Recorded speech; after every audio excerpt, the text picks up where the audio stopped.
Hello guys, तो कैसे हैं आप सब लोग। तो अभी मैं आपके सामने आ चुका हूँ गाइस, जो 1000 MCQ की हमारी जो सीरीज़ है उसके ऊपर मैं क्वेश्चन लेके आया हूँ। Just a second guys.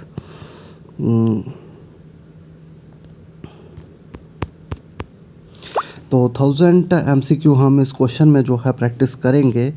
और अभी जो है एक वीडियो आ चुकी है, ये मेरी सेकंड वीडियो। अगर आपने पहली वीडियो नहीं देखी है तो उस वीडियो को भी आप ज़रूर जो है वो देखें। तो सबसे पहला क्वेश्चन है यूनिवैक इज़। तो यूनिवैक जो है क्या है? Universal automatic computer, universal array computer, unique automatic computing, unvalued automatic computer. तो इसका आंसर आई होप सबको आता होगा, that is universal automatic computer. इसका फर्स्ट ए पार्ट जो है वो आंसर है। अगले क्वेश्चन की तरफ चलेंगे। The basic operation performed by a computer are. तो बेसिक ऑपरेशन जो है वो कंप्यूटर के थ्रू जो है वो कौन सा किया जाता है? तो इसका आपने आंसर बताना है। बेसिक ऑपरेशन क्या कंप्यूटर परफॉर्म करता है? अर्थमेटिक ऑपरेशन, लॉजिक ऑपरेशन, या स्टोरेज एंड रिलेटिव, या ऑल ऑफ द अबोव। तो सेकंड का आंसर मुझे बताया, तो सेकंड का आंसर जो है वो है all of the above is the right answer. तो बेसिक ऑपरेशंस जो परफॉर्म करता है कंप्यूटर, उससे अर्थमेटिक भी होता है, लॉजिक भी आता है और स्टोरेज भी आता है। तो आई होप आपको समझ आ रही होगी। अगला क्वेश्चन है the two major types of computer chips are. तो दो मेजर टाइप्स की कंप्यूटर चिप्स जो हैं वो कौन सी होती है? तो थर्ड का आंसर आपने मुझे बताना है। एक्सटर्नल मेमोरी चिप होती है, प्राइमरी मेमोरी चिप होती है, या माइक्रो प्रोसेसर चिप होती है? तो इसका right answer guys B and C है। ये बात याद रखेंगे आप। प्राइमरी मेमोरी चिप और माइक्रो प्रोसेसर चिप जो है ये दो तरह की मेजर टाइप्स की कंप्यूटर चिप्स होती हैं। आई होप आपको समझ आ रही होगी। तो कंप्यूटर का हमने 1000 MCQ का जो आपका शुरू किया था उसमें हम जो है आज सेकंड पार्ट लेके आए हैं। इसमें मैं 20 MCQ आपके साथ डिस्कस करूंगा। Microprocessors as switching devices are from which generation computer. तो माइक्रो प्रोसेसर्स जो हैं, स्विचिंग डिवाइसेस जो हैं वो किस जनरेशन की हैं? First generation, second generation, third generation, या फोर्थ जनरेशन? तो माइक्रो प्रोसेसर्स को जो है स्विचिंग डिवाइस की तरह जो है कौन से जनरेशन में इस्तेमाल किया जाता था? तो गाइज इसके सही आंसर की तरफ हम चलेंगे तो the right answer is fourth generation. तो फोर्थ जनरेशन में माइक्रो प्रोसेसर को स्विचिंग डिवाइस की तरह जो है वो इस्तेमाल किया जाता था। तो गाइज चैनल पर पहली बार आ रहे हैं तो चैनल को सब्सक्राइब भी कर लें, क्योंकि आपके आने वाले एग्जाम के लिए बहुत ही इंपॉर्टेंट रहने वाली है ये series. What is the main difference between a mainframe and a supercomputer? तो सुपर कंप्यूटर और मेन फ्रेम में आपने डिफरेंस बताना है। तो पहला क्वेश्चन है supercomputer is much larger than mainframe computer, supercomputers are much smaller than mainframe computers, super computers are focused to execute few programs as fast as possible, while mainframe uses its power to execute as many programs concurrently. Supercomputers are focused to execute as many programs as possible, while mainframe computer uses its power to execute few programs as fast as possible. तो चार statement पढ़ने के बाद automatically पता चल जाता है कि इसका आंसर क्या होगा। लेकिन गाइज इसका जो सही आंसर है वो है C part is the right answer. यहाँ पे देखें आप कि सुपर कंप्यूटर फोकस करता है फ्यू प्रोग्राम्स के ऊपर, लेकिन बहुत जल्दी से जल्दी उनको ख़त्म करने की कोशिश करता है। और मेन फ्रेम कंप्यूटर जो है अपनी पावर लगाता है बहुत सारे प्रोग्राम पे एक साथ। तो C part is the right answer. बहुत सारे लोगों ने डी पार्ट इसका आंसर लगाया होगा, लेकिन the C part is the right answer. तो डी पार्ट जो है ये गलत है। तो C part is the right answer. Few programs पे एज फास्ट एज पॉसिबल जो है काम करता है सुपर कंप्यूटर। आई होप आपको चीज़ें जो है वो समझ आ रही होंगी। अगले क्वेश्चन की तरफ चलेंगे। ASCII and EBCDIC are the popular character coding systems. What does EBCDIC stand for? EBCDIC का मतलब क्या है ये आपने बताना है। ये क्वेश्चन जो है JKSSB और बहुत सारे एग्जाम्स में जो है रिपीट भी हुआ है। तो EBCDIC का फुल फॉर्म आपने बतानी है। और आई होप अगर आप बाकी एग्ज़ाम की तैयारी कर रहे हो तो ये क्वेश्चन आपके लिए डिफ़िकल्ट जो है बिल्कुल भी नहीं है। तो इसका जो राइट आंसर है वो है A part, extended binary coded decimal interchange code. तो this is the right answer, extended binary coded decimal interchange code. That is very very very important, आप इसको अच्छे से याद कर लें। EBC extended binary coded decimal interchange code, this is the right answer. आगे चलेंगे। The brain of any computer system is. तो ब्रेन बताना है आपने कंप्यूटर सिस्टम का।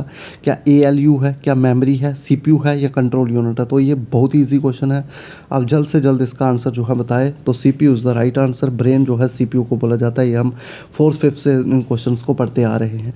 आगे चलेंगे। Storage capacity of magnetic disk depends on. तो स्टोरेज कैपेसिटी जो मैग्नेटिक डिस्क की है वो किसके ऊपर डिपेंड करती है, ये आपने बताना है। तो 8th क्वेश्चन का आंसर आप मुझे बताएं।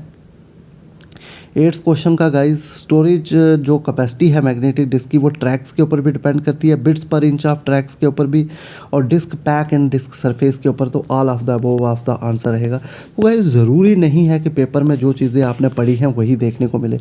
अब देखें, थोड़ा सा ये क्वेश्चन जो है लिटिल बिट ट्रिकी है, हो सकता है आपने ये क्वेश्चन कहीं नहीं पढ़ा हो, तो अब आपको यहाँ पे दिमाग लगाना है कि मुझे क्वेश्चन नहीं आ रहा है तो फिर भी मुझे इसको करके ले जाना है। तो सब इंस्पेक्टर्स, एंटी और कांस्टेबल्स, इनके लिए ये कंप्यूटर के एमसीक्यू सीरीज़ चल रही है जो कि काफ़ी इंपॉर्टेंट जो है वो रहने वाली है। The two kinds of main memory are, तो दो काइंड्स की मेन मेमोरी होती है। आप मुझे बताएं कि मेन मेमोरी दो काइंड्स की कौन सी होती है।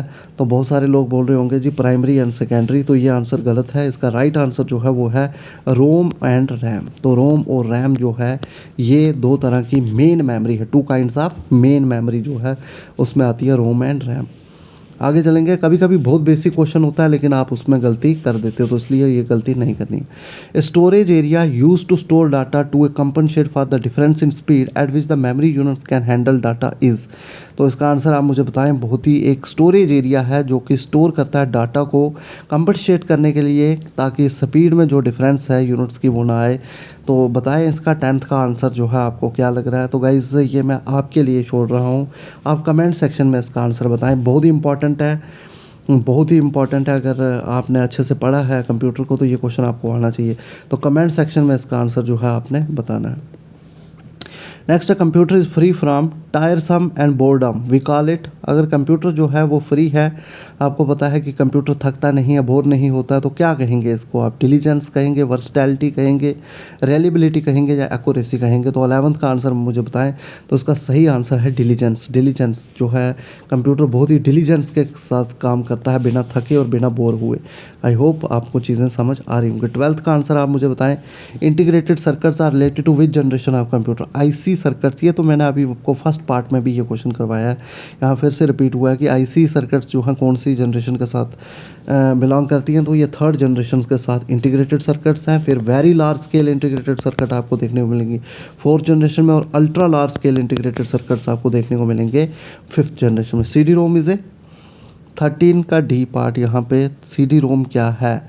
तो सेमीकंडक्टर मेमोरी है, मेमोरी रजिस्टर है, मैग्नेटिक मेमोरी है, या फिर कुछ भी नहीं है। तो इसका डी पार्ट है, इसमें से कुछ भी नहीं। तो सी डी रोम आपने मुझे कमेंट सेक्शन में बताना है कि ये क्या है। सेमीकंडक्टर मेमोरी नहीं है, मेमोरी रजिस्टर नहीं है, मैग्नेटिक मेमोरी नहीं है, तो क्या है सी डी रोम आपने मुझे बताना है।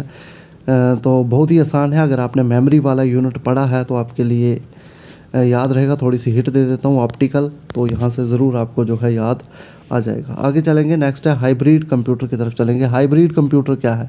Resembles digital computer, resembles analog computer, resembles both digital. तो ये बहुत ही ईजी क्वेश्चन है, इसमें दोनों आएगा, रिसेंबल्स बोथ है डिजिटल एंड एनालॉग कंप्यूटर में, क्योंकि यहाँ पे हाइब्रिड टर्म है तो आपको समझ आ गई होगी। आगे चलेंगे नेक्स्ट क्वेश्चन की तरफ। Which type of computer uses the 8-बिट कोड कॉल्ड EBCDIC? तो कौन से कंप्यूटर्स जो हैं वो 8-बिट कोड का इस्तेमाल करते हैं? तो इसका आंसर आप जल्द से बताएं। तो इसका सही आंसर है main frame computer. Super computer नहीं है इसका आंसर, इसका आंसर है मेन फ्रेम कंप्यूटर। तो मेन फ्रेम कंप्यूटर में 8-बिट कोड इस्तेमाल किया जाता है जिसको EBCDIC बोलते हैं, और very very very important question है ये from JK SSB point of view से। अगले क्वेश्चन की तरफ चलेंगे। The ALU of a computer response to the commands coming from. तो 16th क्वेश्चन का आंसर बताएं। अर्थमेटिक लॉजिक यूनिट जो कंप्यूटर का है वो रिस्पॉन्ड करता है to the command coming from. कहाँ से कमांड आती है फिर उसके ऊपर रिस्पॉन्ड करता है। तो बहुत ही आसान क्वेश्चन है, इसका आंसर है कंट्रोल सेक्शन। कंट्रोल सेक्शन से जब कोई कमांड आती है तो ALU उसके ऊपर जो है वो काम करता है। आगे चलेंगे, chief components of first generation computer पास। तो पहली जनरेशन के कंप्यूटर के जो चीफ कंपोनेंट है वो क्या है? तो फर्स्ट पार्ट में मैंने आपको बताया था, तो इसका राइट आंसर है वैक्यूम ट्यूब्स एंड वेल्व्स। तो वैक्यूम ट्यूब्स के ऊपर फर्स्ट जनरेशन जो था वो काम करता था। नेक्स्ट क्वेश्चन है, to produce high quality graphics in colour we you would want to use A. तो अगर आपको हाई क्वालिटी की ग्राफिक्स चाहिए कलर में तो आप किसका इस्तेमाल करोगे? RGB मॉनिटर का, प्लॉटर का, इंकजेट प्रिंटर का, या लेज़र प्रिंटर का? बहुत ही आसान क्वेश्चन है, जल्दी से इसका आंसर बताएं। तो अगर आपको हाई क्वालिटी, आपने अगर ग्राफिक्स बनानी है, क्या बनानी है? अगर आपको प्रोड्यूस करनी है ग्राफिक्स, तो ग्राफिक्स आप जो है वो प्रोड्यूस करोगे गाइस प्लॉटर से। कहाँ से करोगे? प्लॉटर से। तो plotter is the right answer. यहाँ पे आप देखें ये आपको इनपुट आउटपुट डिवाइसेस में से क्वेश्चन पूछा गया है। नेक्स्ट आगे चलेंगे, what are the stages in the compilation process. Compilation process में कौन कौन सी स्टेजेस होती हैं ये आपने बताना है। तो 19th का जो आंसर है वो है C part, lexical analysis, syntax analysis और कोड जनरेशन। तो कभी कभी क्वेश्चन इस तरह के भी पेपर में रिपीट हो जाते हैं जो कि आपने कहीं पढ़े नहीं होते हैं। तो कंपाइलेशन प्रोसेस में आप याद रखेंगे इसमें लेक्सिकल एनालिसिस होता है, सिंटैक्स एनालिसिस होता है और कोड जनरेशन जो है वो होती है। आगे चलेंगे 20th क्वेश्चन की तरफ और this is the last question today. आज ये लास्ट क्वेश्चन होगा। तो यहाँ पे देखेंगे हम, which of the following IC was used in third generation of computers. तो कौन सी इंटीग्रेटेड सर्किट जो है वो यूज़ किए जाते हैं थर्ड जनरेशन कंप्यूटर में। SSI, MSI, LSI, both A and B। तो यहाँ पे आप जल्द से इसका आंसर जो है मुझे कमेंट सेक्शन में बताएं, क्योंकि फर्स्ट पार्ट में मैंने ये चीज़ें डिस्कस कर ली हैं। तो इससे आगे हम चलेंगे नेक्स्ट पार्ट में, फिर आगे चलेंगे 20 क्वेश्चन से आगे। तो 2 पार्ट कंप्यूटर के ऊपर मैंने आपको दे दिए हैं, अगला पार्ट जो है बहुत जल्द आपको जो है वो मिल जाएगा। आई होप आपको चीज़ें समझ आई होंगी। थैंक यू गाइस, मिलते हैं नेक्स्ट वीडियो के साथ।